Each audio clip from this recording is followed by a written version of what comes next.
Hello guys, तर स्वागत आहे तुमचं आपल्या या यूट्यूब चॅनलवरती. मित्रांनो, चॅनलवर नवीन असाल तर चॅनलला सबस्क्राईब नक्की करा आणि अशाच नवनवीन अपडेट्स आपल्या या चॅनलवरती पाहत राहा. चला तर मग आपण पाहूयात हळद रुसली कुंकू हसलं या मालिकेचा आजचा रिव्ह्यू.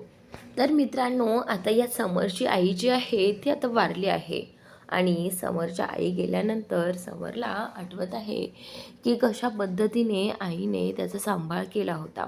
आई त्याचा किती लाड करत होती. एकुलता एक समरला ती अगदी जीवापाड जपत होती. त्याचे सगळे हट्ट पुरवायची, त्याचे सगळे लाड पुरवायची आणि तो क्षण आता इथे समरला आठवत असतो. आई आणि मुलांमधलं ते नातं अगदी निस्वार्थ होतं आणि त्या आईबद्दल आता त्याला खूप वाईट वाटत असतं. त्याच्या आईसोबत जे काही घडलं ना, त्याचा विचार करून आता अक्षरशः समरच्या डोळ्यात पाणी आलेलं आहे आणि तो खूप इमोशनल झालेला आहे.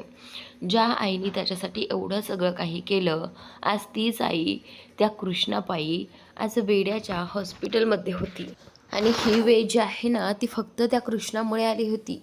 तर आता इथे तो विचार करत असतो की आई कशा पद्धतीने त्याचं सगळं काही आनंदाने करायची, गुण्यागोविंदाने करायची. तिला किती आनंद होता, आम्ही दोघं किती खुश होतो एकमेकांसोबत. तर त्याचनंतर आता इथे हा विचार चालू असतानाच तिथे पूजा येते. पूजाने आता समरकडे पाहिलं आहे की समर कशा पद्धतीने सगळा मोडून गेला आहे आणि समर त्याच्या आईसाठी किती हळवा झालेला आहे. तर त्यावेळी पूजा रूममध्ये येते आणि तिला समोरची अवस्था खरं तर पाहवत नाही. कारण आज जे काही झालं होतं ना, कुठेतरी तिच्या आयुष्यात हा क्षण आला होता आणि म्हणूनच तिच्या आयुष्यामुळे कुठेतरी तिला कल्पना होती की समरला आज किती दुःख झालं असेल. तर त्यावेळी आता ती समरला म्हणत असते की समर प्लीज सावर स्वतःला.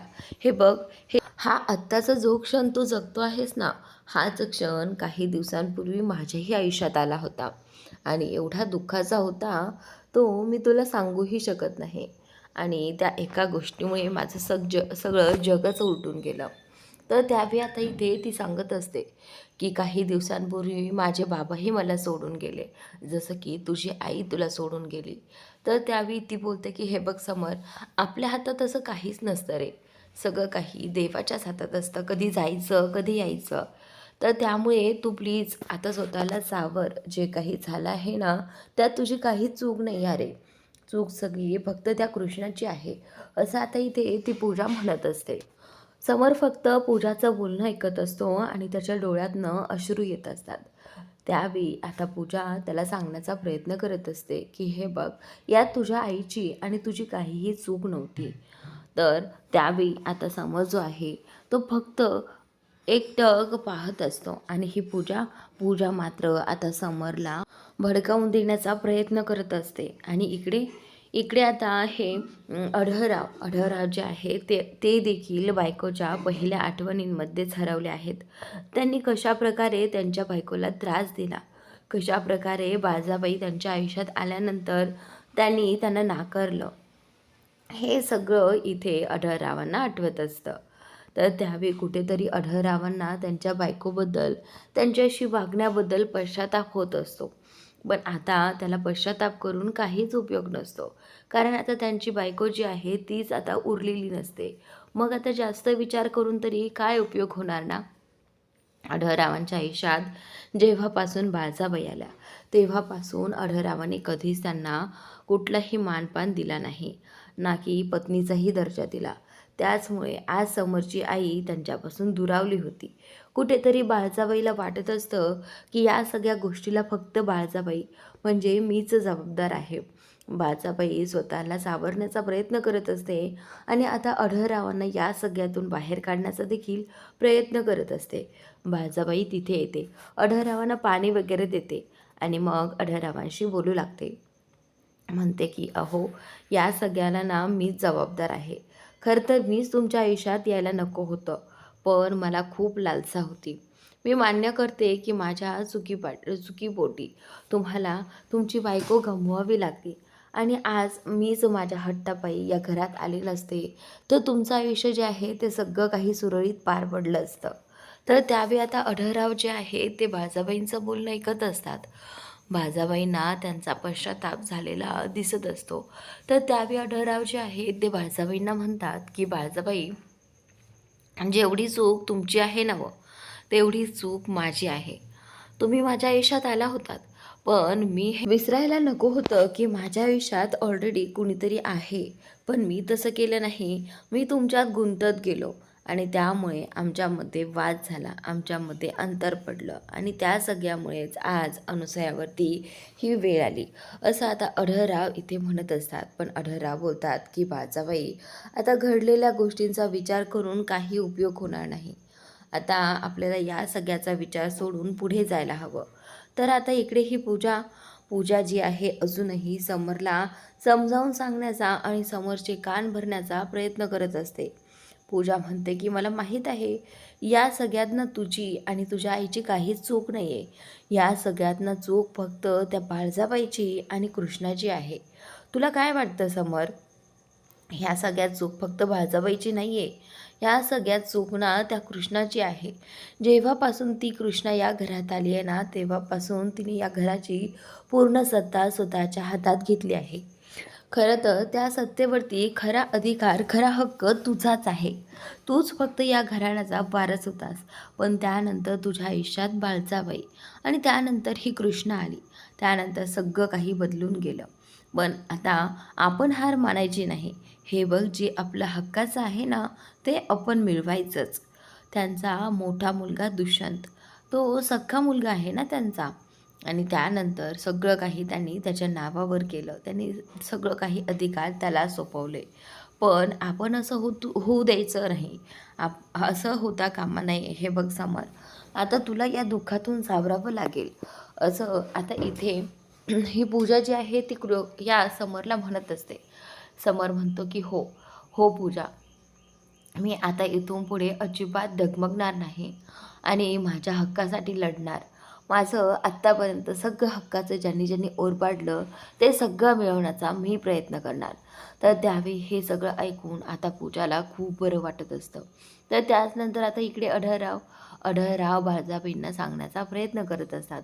तरी देखील बाळजाबाई स्वतःलाच दोषी ठरवत असतात.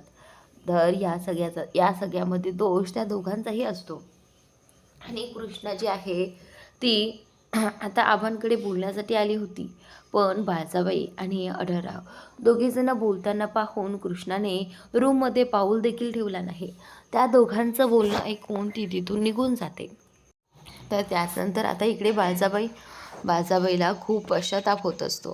ती रडत असते खरं तर, पण आता तिला कोणाला सांगू आणि कोणाला नाही हे कळत नसतं. बाळजाबाईकडे काहीच पर्याय राहिलेला नसतो. तर त्यानंतर आता इकडे दुष्यंतला कामाचा फोन आलेला असतो आणि तो गोडाऊनमधून आलेला असतो. तर त्याचवेळी आता तिथे त्याला कृष्णा येताना दिसते. कृष्णा समोर उभी असलेली पाहता आता हा दुष्यंत जो आहे तो बोलतो की ठीक आहे, तुम्ही ते सगळं बघून घ्या, मी करतो तुम्हाला फोन नंतर, असं म्हणत आता दुष्यंतने फोन ठेवलेला आहे. आणि त्याचनंतर आता इकडे ही कृष्णा जी आहे ती दुष्यंतला म्हणते की अहो, आता यावी अढळराव म्हणजेच आबा आणि बाळजाबाई दोघेही खूप तुटले आहेत तो, जे की अनुसया आईबद्दल झालं त्या सगळ्याचं त्या दोघांनाही खूप वाईट वाटतंय. पण बाळजाबाई कुठेतरी स्वतःलाच जिम्मेदार समजत आहे आणि आणि आबांचंही तसंच झालं आहे. आबांनाही तसंच वाटतं आहे की हे सगळं फक्त त्यांच्याचमुळे झालं आहे. आबांना फक्त एकच गोष्ट हवी आहे दुष्यंत, की आपलं घर हसतं खेळतं आनंदाने जगावं. बस एवढीच इच्छा आबांची आहे. तर त्यावेळी आता इथे हे जे कृष्ण आहे ते दुष्यंतला म्हणते की आता आबांना जसं वाटते ना तसंच व्हायला हवं. आबांच्या मनाविरुद्ध काही होता कामा नये आणि आपण जपायचं आहे की आबांना कशामध्ये आनंद मिळतो ते आपण पाहायचं आहे. तर थोड्याच वेळात ज्यावेळी कृष्णा आणि दुष्यंत बोलत होते त्याचवेळी आता हा मैनावतीचा जो काही मुलगा आहे ना तो कृष्णा आणि दुष्यंतच्या रूममध्ये आलेला आहे. त्याने पाहिलं आहे की कृष्णा आणि इथे हा दुष्यंत काहीतरी महत्त्वाचं बोलत आहे. तर त्याचवेळी आता इथे नॉक केल्यानंतर कृष्णा आणि दुष्यंत बोलता की अरे ये ना. तर त्यावेळी तो आत येतो आणि आत आल्यानंतर इथे त्याने बोलायला सुरुवात केली. हे बघ दुष्यंत भावा, आत्तापर्यंत मी खूप वाईट कामं केले, मी खूप चुकीचं वागलो, पण आता इथून पुढे मला सुधारायचं आहे. आपल्या घरात जे काही घडलं आहे ना, त्यावरून तर मला असं वाटतं की नाही, हे सगळं मी जे वागत आलो आहे ना, ते सगळं चुकीचं होतं आणि मला माझ्या चुकाही मान्य आहेत.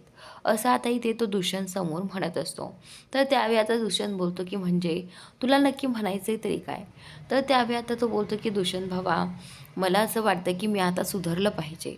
मी आता काहीतरी काम केलं पाहिजे. जर मी हातात काहीतरी काम घेतलं, तरच मी त्या दारूच्या नशेला विसरू शकेल आणि म्हणूनच आता स्वतःला घडवण्यासाठी मी ती दारू सोडून चांगलं काम करणार आहे. तर त्यावेळी आता इथे ही जी कृष्णा आहे, ती दुष्यंतला साईडला बोलावते आणि त्यावेळी दुष्यंत जो आहे, तो त्याला नाकारणारच होता. तो त्याला कुठलंही काम देणार नव्हता. कारण आत्तापर्यंत त्याने जे काही गोंधळ घालून ठेवले होते ना, ते सगळे खूप पुरेसे होते आणि हा माणूस जो आहे तो विश्वास ठेवण्याच्या लायकीचा नाही, हे दुष्यंतला माहिती असतं. म्हणूनच दुष्यंत जो आहे तो त्याला काम देण्यासाठी नाही म्हणत असतो. पण कृष्णाने दुष्यंतला बाजूला बोलावून आता त्याला काम देण्याचा सजेस्ट केला आहे. मी तुमच्याकडे रिक्वेस्ट करते, हे पहा, तुम्हाला जर आपलं घर हस्तखेत सुखी आनंदाने जगावं वाटत असेल, तर तुम्हाला यांना काम दिलंच पाहिजे. तसंही ते आपल्या या घरातलाच हिस्सा आहेत. तर त्यावेळी आता दुष्यंत बोलतो की हे बघ, तुला ना मी काम द्यायला तयार आहे. खरं तर याआधी त्याने नाहीच म्हणून सांगायला आला होता. पण कृष्णाच्या सांगण्यावरून आता दुष्यंतने ठरवलं आहे की नाही, ठीक आहे, तू जे म्हणते आहेस तसं करूयात. आपण त्याला एक चान्स देऊन पाहूयात, असं आता दुष्यंत त्याला म्हणत असतो. तर त्यावेळी हे ऐकून आता इथे तो खूप खुश होतो. तो बोलतो की खरंच दुष्यंत भावा आणि बहिणी, तुम्हा दोघांचे मनापासून आभार. एवढ्या चुका केल्यानंतर देखील तुम्ही मला एक संधी दिलीत, त्यासाठी खरंच धन्यवाद. तर त्यावेळी आता दुष्यंत जो आहे तो बोलतो की थांब, तुला काय काम करायचं आहे आणि काय नाही ते तर कळू देत. तर त्यावेळी आता लगेचच हा मुलगा मागे येतो आणि बोलू लागतो की हा भावा, मला कुठलं काम मिळणार आहे? तर आता दुष्यंत सांगू लागतो की उद्यापासून तू गोडाऊनमध्ये जायचं आणि गोडाऊनमध्ये काय माल येतो, काय जातो, या सगळ्यावरती नजर ठेवायची आणि आपला माल व्यवस्थित जात आहे का, पॅकिंग व्यवस्थित आहे का, या सगळ्यावरती नजर ठेवून तिथे काम करत राहायचं. तर आता इथे दुष्यंत जो आहे तो त्याला सांगू लागतो की तुझ्या मदतीला आणखीन जाधव साहेब देखील असणार आहेत. तर त्यावेळी आता तो बोलतो की ठीक आहे दुष्यंत भावा, खरं तर तुम्हाला एक काम दिलं आहे, त्याच गोष्टीचा मला खूप छान वाटतं. खरंच थँक्यू सो मच भावा, असं म्हणत आता इथे तो आता उद्यापासून कामाला जाणार आहे, तेही अगदी गोडाऊनमध्ये. तर त्यानंतर आता कृष्णा आणि दुष्यंत दोघेही जण बोलत उभे राहतात. कृष्णा दुष्यंतला सांगू लागते की कदाचित या सगळ्यामुळे त्यांच्यात काही बदल होईल आणि काका आणि काकू देखील खुश होतील आणि काका आणि काकूमध्ये देखील आता बदल होतील, असं मला वाटू लागतं. तर आता दुष्यंत बोलतो की कृष्णा, हा मुलगा जो आहे तो मला वाटत नाही की सुधारण्यामधला आहे, पण तुझ्या सांगण्यावरनं मी त्याला एक चान्स द्यायला तयार झालो आहे आणि फक्त तुझ्याचमुळे हा चान्स मी त्याला दिला आहे. काम सगळं काही व्यवस्थित झालं पाहिजे, नाहीतर आपल्या कामामध्ये अडथळा येईल असं काही त्याने वागू नये. तर आता कृष्णा बोलतो की ठीक आहे ना दुष्यंत, आपण त्यांना एक चान्स दिला आहे, तर बघूयात आता काय होतं. जर यावेळी त्याने तो चान्स गमावला तर आपण पुढच्या वेळी त्यांना दुसरा चान्स कधीही देणार नाही आहोत, समजलं. तर आता कृष्णा दुष्यंतला हे सगळं सांगत असते. तर त्याचनंतर दुष्यंतला अजूनही त्याच्यावरती विश्वास बसत नसतो, पण कुठेतरी कृष्णामुळे आता त्याने त्याला काम दिलेलं असतं. तर आता इकडे हा जो समर आहे तो आणखीनही याच विचारात असतो, त्याच्या आईच्याच विचारात असतो की त्याच्या आईबरोबर हे माणसं किती वाईट वागले आणि पूजाने सतत त्याला त्याचे कान भरून दिलेले आहेत की त्याच्या आईबद्दल ह्या सगळ्यांनी किती मोठा अन्याय केलेला आहे आणि आता त्या सगळ्याचा बदला घेण्यासाठी पूजा आणि समर आणखीन एक डाव रचणार आहेत. तर आता पूजा आणि समर पूजाच्या आईकडे आलेले आहेत आणि पूजाची आई त्यांना विचारत असते की आता तुमचा इथून पुढचा प्लॅन काय आहे. तर त्यावेळी आता ही जी पूजा आहे ना, ती तिच्या आईला सांगत असते की आई, आता ना इथून पुढे एक खूप मोठा धमाका होणार आहे आणि त्या कृष्णाच्या आणि दुष्यंतच्या आयुष्यात. तर त्यावेळी आता तिची आई जी आहे ती विचारू लागते की पूजा, अगं तू असं काय करणार आहेस नेमकं. तर आता इथे पूजा सांगू लागते की आता आपला एक माणूस गोडाऊनमध्ये कामाला लागलेला आहे आणि आता असं काही काम होणार आहे ना, जेणेकरून या कृष्णाला खूप मोठा फटका बसेल आणि खूप मोठं तिचं नुकसान होईल. आणि त्याच नंतर तिला कळेल की बिझनेस काय असतो तो आणि जबाबदारी काय असते. ज्यावेळी पूजा तिच्या आईला तो प्लॅन सांगत होते, तो प्लॅन कृष्णाची दुसरी बहीण म्हणजेच पूजाची सख्खी बहीण हे सगळं ऐकत असते की पूजाचा पुढचा प्लॅन काय आहे. तर पूजाने तिच्या आईला सांगितलं आहे की आता गोडाऊनमध्ये मक्याच्या गोण्या येणार आहेत आणि त्या गोण्या ज्या आहेत ना, त्या आता जाळल्या जाणार आहेत आणि मग कृष्णाचं खूप मोठं नुकसान होणार आहे. तर ही चूक जी आहे ती आता या मैनावतीच्या मुलाकडनं घडणार आहे. पण या सगळ्याचं खापर जे आहे ते दुसऱ्यावरतीच फोडणार आहेत. तर त्यावेळी आता इथे हिचा प्लॅन जो आहे तो त्या तिच्या बहिणीच्या लक्षात आलेला आहे. पण ती बोलते की नाही पूजा, तुझा प्लॅन मी कधीही यशस्वी होऊ देणार नाही. आता जे काही नुकसान होईल ना, ते तुझं होईल, कृष्णाचं नाही. त्यामुळे आता हिने लगेचच कृष्णाला फोन केलेला आहे आणि आता फोन केल्यानंतर तिने कृष्णाला फोन करून सगळं काही सांगितलं आहे की पूजा घरी आली होती. आई आणि तिचा एक प्लॅन झाला. त्या प्लॅनमध्ये आईनेही तिची साथ दिली. आई सतत तुझ्या वाईटावर टपली आहे कृष्णा. तिला सतत वाटतं की तुझं वाईट व्हावं. तिला सतत वाटतं की तू तिचा अधिकार, हक्क सगळं काही हिरावून घेतलं आहेस आणि म्हणूनच त्या दोघीही जणी तुझ्या वाईटावर टपल्या आहेत. पण कृष्णा, आता जे काही करायचं आहे ना, ते सगळं तुला करायचं आहे आणि अगदी लक्षपूर्वक. नाहीतर ही पूजा जी आहे ना, ती काहीही करून बसेल, असं आता तिची बहीण इथे कृष्णाला सांगत असते. तर त्याचनंतर आता इथे कृष्णा जी आहे ती तिच्या बहिणीला म्हणू लागते की बरं झालं तू ऐकलंस, नाहीतर आज या पूजाने खूप मोठा राडा घालून ठेवला असता. पण आता या सगळ्याला ना ती पूजा जबाबदार आहे हे मला कळलंच आहे आणि अगदी खात्रीने. पण हा प्लॅन मी कसा तिच्यावर उलटवते ते बघच, असं कृष्णा आता इथे तिच्या बहिणीला म्हणत असते. तर त्यावेळी आता इथे कृष्णा जी आहे ती बोलते की आता नुकसान माझं नाही, तर खरं नुकसान पूजाचं होणार आहे आणि तिचं सत्य सगळं काही बाहेर पडणार आहे. आणि त्याचनंतर आता इकडे ही तिची दुसरी बहीण जी आहे फोनवरती बोलणारी, ती कृष्णाला म्हणते की कृष्णा हो, तू जे काही करशील ना अगदी सांभाळून कर, कारण ही पूजा जी आहे ती खूप कटकारस्थानी मुलगी आहे. ती तुला कशात अडकवेल आणि कशात नाही हे तुला लवकर समजणार देखील नाही, कारण ती खूप आडवी मुलगी आहे. तर त्यानंतर आता इथे कृष्णा जी आहे ती बोलते की नाही, मी माझ्या घराच्या आनंदासाठी सगळं काही करायला तयार आहे आणि या पूजाला तर असंच मातीमोल करणार आहे. पूजाने आत्तापर्यंत खूप खेळ खेळले, पण आता मी या डावात तिला यशस्वी होऊ देणार नाही, असं आता इथे कृष्णा म्हणत असते.